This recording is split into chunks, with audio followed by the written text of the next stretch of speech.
Welcome to another Sunday in the Man Shed with your old friend Mac. Well, here we are, Sunday again. A few things of business to take care of. First off, the 2,000 subscriber draw has been completed, and Prepared Camping was the winner.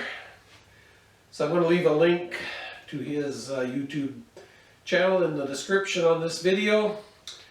So Prepared Camping, he lives in the UK.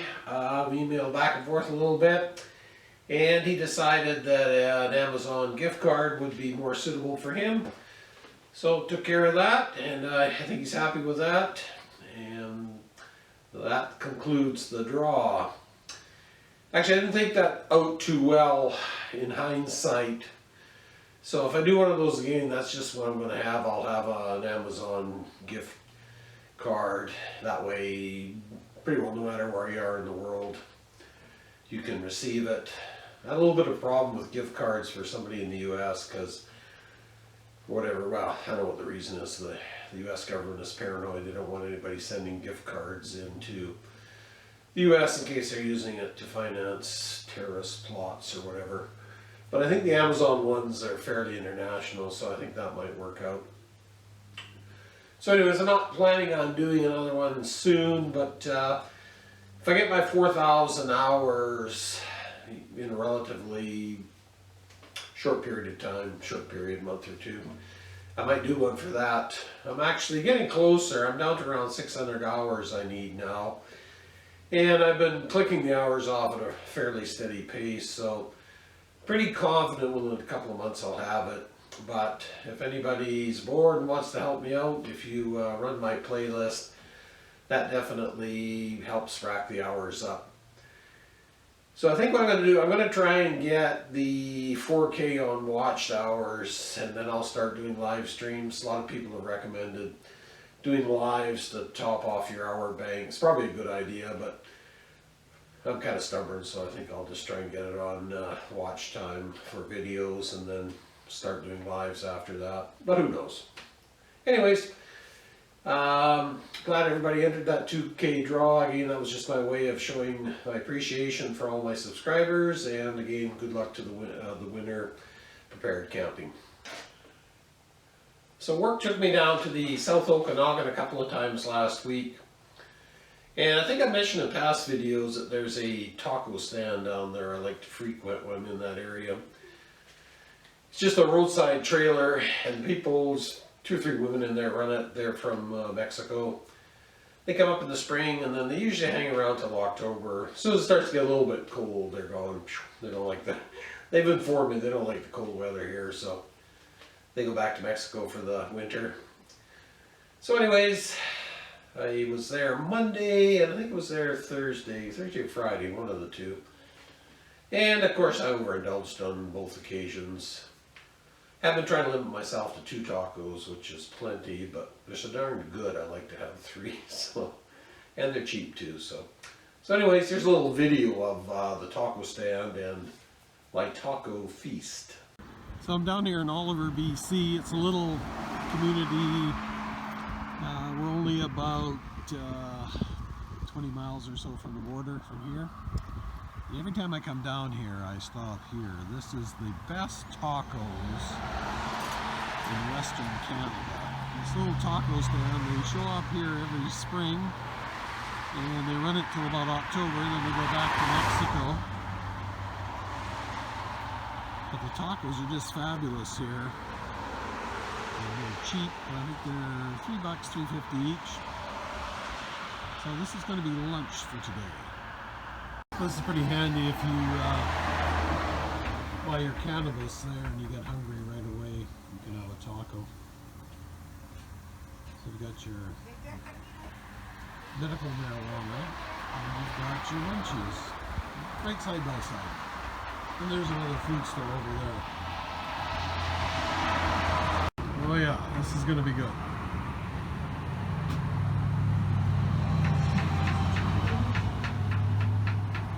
Need a little bit of water. It's going to be a little bit spicy at times. Oh man, those tacos are to die for. So I'm stuffed now. I had 3 tacos and a bottle of water. Cost me $12. So you can't beat that. Just gonna... That's the local Sikh temple there. There's quite a few Sikh people in this area. So they all, there's a concentration of them. They always have a temple. So a lot of their social life revolves around the temple activities. Super nice people. Got to know quite a few of them down this area here, and they're great people to know. So, I guess I'll just pedal back to the shop now. Should have only had 2 tacos, but I haven't been down here for a while, so they're just so darn good. I have to have another one. Yeah, okay. Back to work. Maybe have a nap. That's a better shot of the Sikh temple. They've all got those ornate domes on top with gold leaf on them and everything. And this is, I don't know exactly what that is. It's some kind of a social house or something for them. Anyways, the bigger the community, the more ornate the temples are. Down in the Vancouver area, they've got some huge ones there, and they're pretty lavish. I believe the Sikhs tithe, so they give 10% of their earnings to the church. I'm pretty sure that's what it is. So the temple ends up with quite a bit of money, and they do a lot of good work. They help people out in the community and whatever. So that's the Oliver Sikh Temple. So I took a trip down to the coast with my son yesterday. We drove down to Mission, BC. That's the closest Cabela's to where I live, and he had bought a fishing kayak from Cabela's, so we went down to pick it up. And of course it's hard to go to Cabela's without buying something while you're there. So I bought this little stainless steel tabletop grill. I actually wanted to get one of these. Kind of my idea is just carry it with you, and if you catch some nice panfish, fillet them right on the spot, cook them up and make your own fish tacos. So these things were on sale. I got this for $99. Like I said, it's all stainless steel, even the burner and everything in it's stainless. So I thought that was a pretty good deal. Takes a small propane bottle, I think. I'm not a huge fan of those, but I'm hoping, I haven't checked it out yet, but I'm hoping you can get an adapter to a larger propane bottle. Just those little things are a hassle, they don't last very long.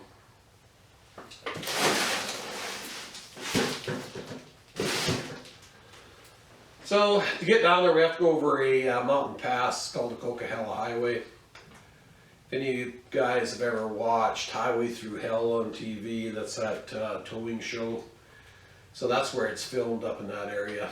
So, of course, it didn't disappoint yesterday. We got up on one of the summits there, and it was snowing like crazy, and there was snow on the road and everything.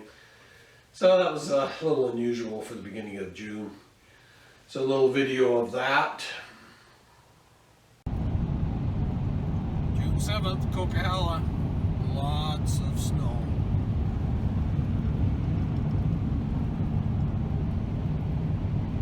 Not summer yet.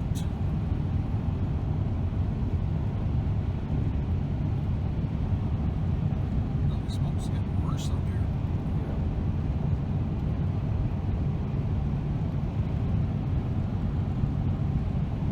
Summer might be over. Canceled. So also when I was down at Mission, I decided to take in some scrap copper I had here. I think I showed in another video, I was stripping some bright and shiny #1 copper. So I took that in, and I took a bit of aluminum I had, and some #1 copper, and a few batteries that we had here in the garage. So I took that stuff in, got a little bit of money for it, wasn't too bad. The copper prices are down. I think they're down about, I got $2.78 a pound for that #1 bright and shiny. And I think about a month or so ago it was close to $3.50, so they're definitely down, but all the metals are down.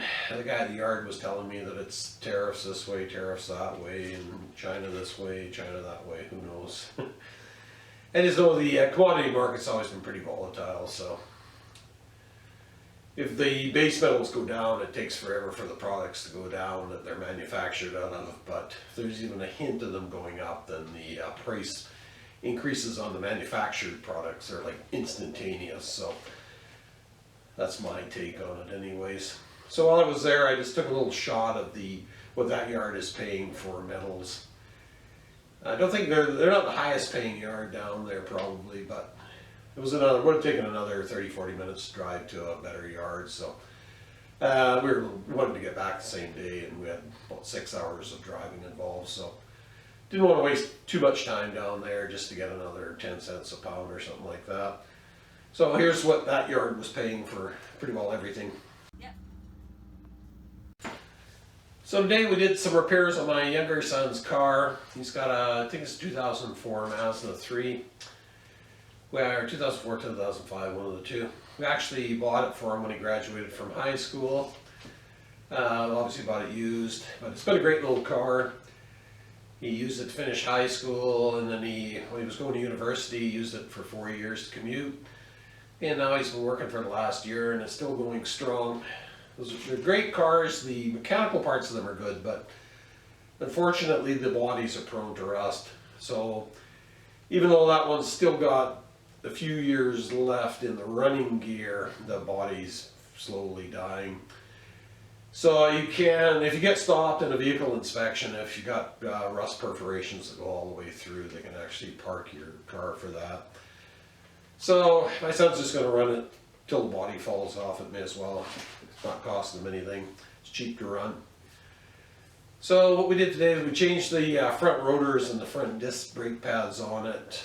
There's a little video of that. And then also when it was done, I thought I'd put the rotors out for any friendly scrappers that happen to drive by. I keep telling Scrap Life 24/7 to come up here and pick some scrap up, but I think it's the 2 or 3 day drive one way that's scaring them off. So just in case, I put the rotors out at the curb. So where I live, and actually anywhere in this area, I've never actually seen people put out, well, I've seen people put stuff out of the curbs, but I don't really see scrappers picking it up.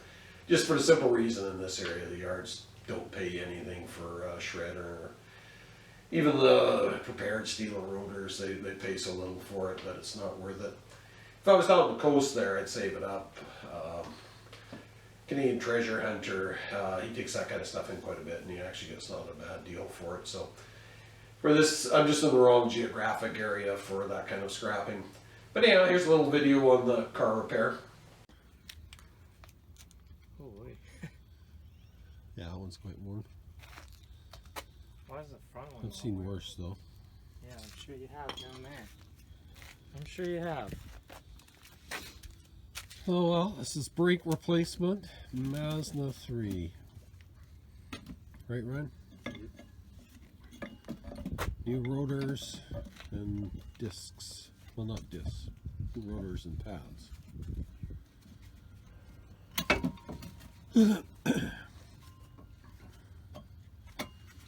Rotors and pads from Rock Auto.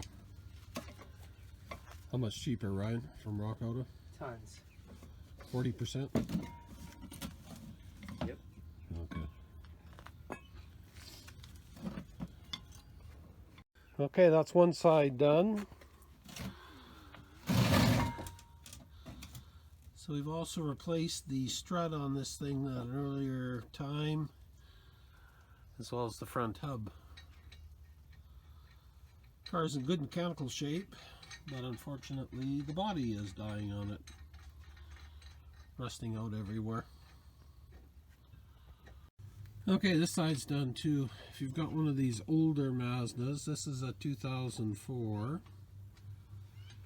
It's got a bolt instead of a nut that keeps the hub on the CV axle. So this is only 25 foot-pounds plus a quarter turn, whereas the ones with a nut are 175 pounds. So if you try and torque that to 175 pounds, you're going to snap it off. Apparently that's a common thing. So just in case you're doing a brake job on one of these. Okay, so we got both rotors off. I'm going to leave them here for Marty, Scrap Life 24/7. They'll be here for you, Marty. If you want to leave now, you probably get here about Wednesday or Thursday or something like that. They're still here by Friday. I might take them away. So as we know, this past week was the 75th anniversary of the D-Day invasion. I did a video about my dad's experiences on D-Day, and quite a few other channels that I subscribe to did some little memorials or tributes to the D-Day heroes. Thought that was great. I'm really concerned that, you know, as time progresses and all the veterans fade away, that we're going to forget about the role they played in saving the world, basically. So one thing in that video I didn't do, I had this little picture. This is a picture of my dad's platoon or squad. I'm not sure what they actually called it. This is my dad here. He's a fit young man of 22 years old at this time. So I'm not exactly sure where this picture was taken. It could have been in Canada before they left to Europe. But I'm almost thinking it probably was in Europe, just because they're all kitted out with their weapons. See in the front there, they've got Bren guns. There's a couple of guys here with Thompson machine guns. This guy over here, he's packing a flamethrower. So like I say, I think they're all kitted out for combat. So my guess would be this is probably at their last base in the UK. I would think shortly before they departed. So it's kind of sad to think that probably a fair portion of these guys didn't live after the first day. I have no idea of knowing, but I wouldn't be surprised if like a third of them were killed on the first day. They took some pretty heavy casualties the first day. So anyways, I just wanted to share that picture too. This is one thing I forgot to include in that little D-Day thing I did. But it's a pretty important picture for me. It's got a lot of significance, so just thought I'd share that as well.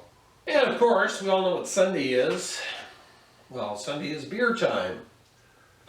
So I did have a tough time. I didn't have a time yesterday, and I was busy this morning with the car there, so I didn't really have enough time to go in and get any kind of an exotic beer. But one beer I've actually been drinking lately is this Heart beer.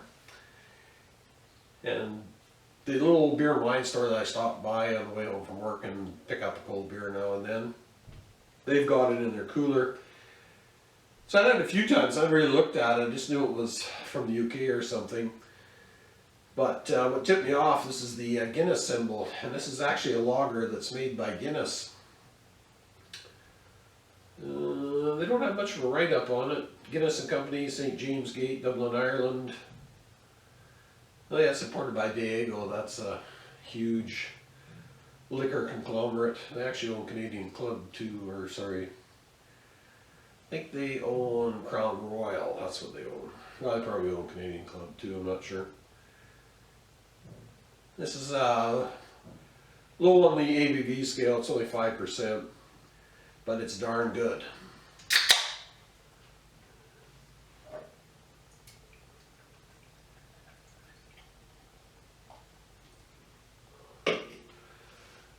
So there's a lovely looking pale amber lager.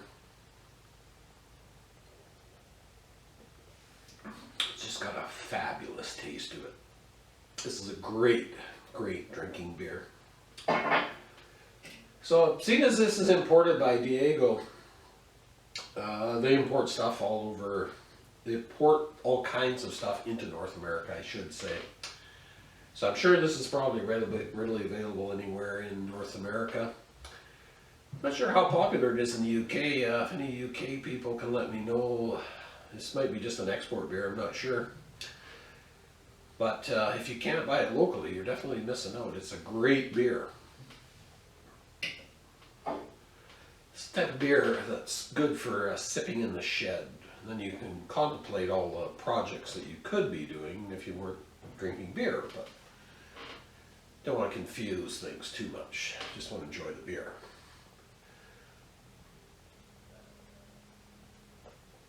Oh, that's good. So anyways, that wraps it up for this Sunday in the shed.